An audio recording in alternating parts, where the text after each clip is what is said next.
Charles Darwin was an English natural scientist who laid down a framework for the theory of evolution, showing how man evolved from lower life forms. At the time, his research and publication led to bitter controversy, but his theory of evolution and natural selection later became accepted within the scientific community. Charles Darwin was born on February 12, 1809, at the Mount House, in Shrewsbury, Shropshire, England.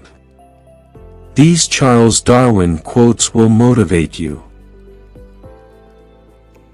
Much love, much trial, but what an utter desert is life without love.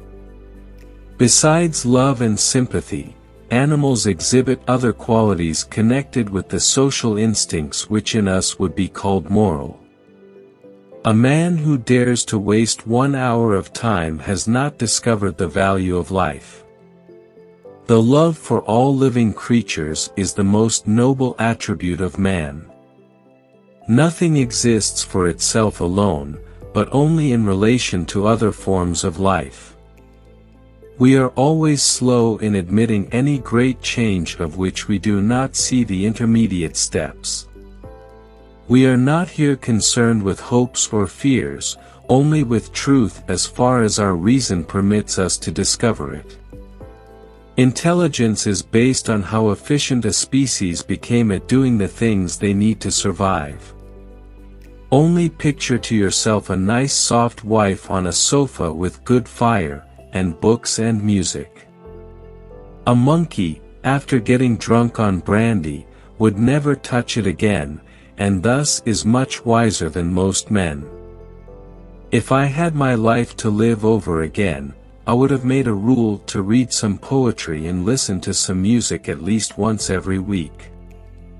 Even people who aren't geniuses can outthink the rest of mankind if they develop certain thinking habits. The most important factor in survival is neither intelligence nor strength but adaptability.